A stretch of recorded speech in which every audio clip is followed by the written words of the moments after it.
काय करू मला काय कळत नाहीये. कालपर्यंत मी हसती खेती बागडती होते, काय करू मी कळत नाहीये मला. काय तर म्हणे पाळी आली. मग पाळी आली म्हणजे मी काय चूक केली? पाळी आली म्हणजे मी काय चूक केली? दर महिन्याला माझ्या अंगातून रक्तस्राव होतो, तो फक्त 5 दिवस होतो. काय तर म्हणे ती माझं शरीर आहे, स्त्री शरीर मला देवानं दिलंय असं माझी आई मला सांगते. आणि म्हणून तू आई होणार आहे, कारण काय तर तुला पाळी येणार असते. आणि हो, आई होणार आहे आणि आई होण्यासाठी काय करायचं तर माझं लग्न करायचं. मी एवढी छोटी, माझं लग्न करायचं. अरे देवा, मी काय करू? मला नवरा म्हणजे काय हे कळत नाही आणि माझं लग्न करणार आहे. मी काय करू? मी काय करू? मी काय करणार? मला काही कळत नाही. माझ्या जीवाचा त्रागा होतोय की मी काय करू? मी काय करू? मला कोणीतरी मदत करणार आहे, पण कोण करेल मला मदत? कोण करेल मला मदत? आता मी खूप थांबावून गेले आहे, मला काय सुचत नाही. मी एक किशोरवयीन बालिका आहे. आणि हो, अरे हो, मागच्याच वर्षी आहे ना आमच्या शाळेमध्ये एक मॅडम आल्या होत्या. त्या मॅडम होत्या डॉक्टर मंजुश्री जांभळकर. आणि त्यांनी कळी उमलताना या कार्यक्रमातून आम्हाला खूप छान माहिती दिली होती की मुलगी वयात येते म्हणजे काय होते.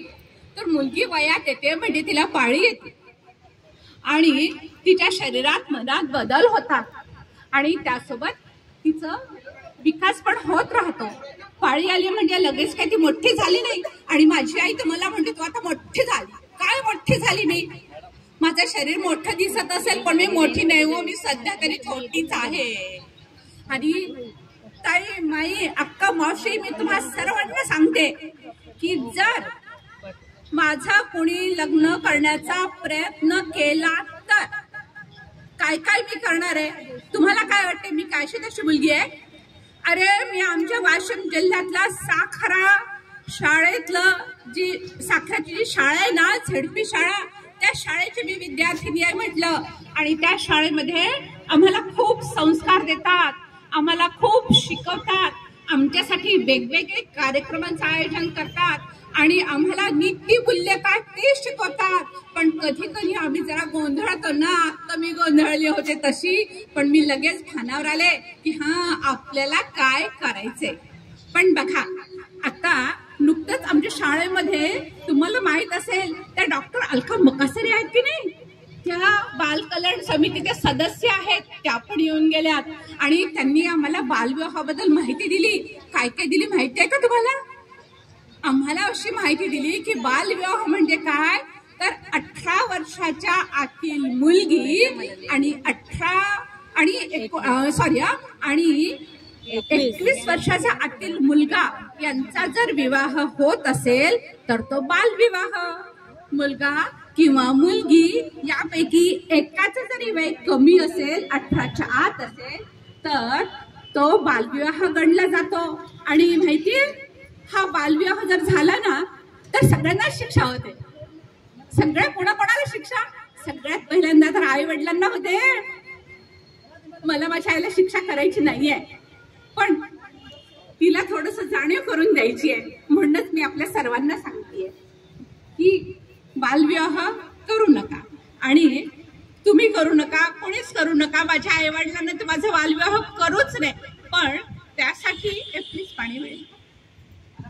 पण त्यासाठी मला तुम्हाला सांगायचंय आणि मुद्दामच मी तुम्हाला ताई, माई, अक्का म्हणून विनवणी करतेय की मैत्रिणींनो, जर तुम्ही, मी जरी छोटी आहे तरी पण तुम्ही माझ्या मैत्रिणी आहात बरं.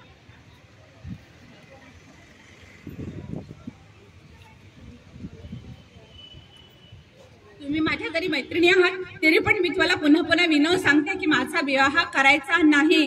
जर तुमच्या आसपास माझ्या मैत्रिणींचा विवाह झाला ना तर नक्की तुम्ही काय करणार बरं? काय करणार बरं? अरे हो, कालच त्या आमच्याकडे एक इथापे मॅडम पण आल्या होत्या. आमच्या शाळेमध्ये एक इथापे मॅडम आल्या होत्या आणि त्यांनी पण सांगितलं की तुम्हाला जर काही सुचलं नाही ना तर तुम्ही 100 नंबरची मदत घ्यायची आणि 112 नंबरची मदत घ्यायची. आणखीन काय असते बरं? काय असते बरं? काय असते? अरे हो, ते आहे 10 9 8. किती बरं हा नंबर 1098 आणि हा नंबर आहे चाइल्ड हेल्पलाईनचा. ठीक आहे, आता मला माझ्या काही महिन्यात माझा विवाह करणार आहे ना, बाल विवाह करणार आहे. मी आता काय करणार आहे बरं का, पटकन त्यांना फोन करते बरं का. तुम्ही कुठे जाणार असाल तर जाऊ नका, पण थांबा. हॅलो, हा हॅलो हॅलो 1098. हो, मी साखरा शाळेची विद्यार्थिनी बोलते आणि मला माझा बालविवाह होत असल्याची तक्रार द्यायची आहे. तुम्ही घेणार? आणि काका, मला तुम्हाला एक सांगायचं बरं का, माझं नाव येऊ नका देवा, नाहीतर नक्की माझी पिटाई होईल बरं का. हो हो हो काका, तुम्ही जसं म्हणता की नाव गुप्त राखलं जाईल, कुणाचीही नाव येऊ दे, कुणाची कंप्लेंट येऊ दे, गुप्त राखलं जाईल नाव. थँक्यू काका, थँक्यू. आणि हो मैत्रिणींनो, मी आत्ताच एक कॉल केलेला, त्यांनी मला सांगितलं विवाहाची तक्रार नोंदवून घेतली आहे आणि मला आनंद झाला. माझा बालविवाह थांबणार आहे आणि आता सर्वात छान म्हणजे ढिंचक ढिंचक ढिंचक ढिंचक ढिंचक ढिंचक ढिंचक ढिंचक. आणि हा आनंद कशासाठी ग? मैं परी हूँ. क्यों परी हूँ? क्योंकि हम जो नारी है, हम जो लड़कियां है, हम तो सबसे भारी है, हम परी है. और मेरा जो सपना था, माझा जो स्वप्न होता की मी कलेक्टर होणार, शिकून सवरून मोठी होणार. मला सावित्रीबाईने शिकवलं, त्या लढल्या आणि म्हणून मी आज शिकले सवरले. आज मी कलेक्टर होणार, मी अभ्यास करणार, माझा बालविवाह रोखला जाणार आणि मला माझं आयुष्य सुंदर आणि सुशिक्षित आणि छान करण्यासाठी मदत मिळणार. आणि हीच मदत माझ्या इतरही मैत्रिणींना तुम्ही पुरवा.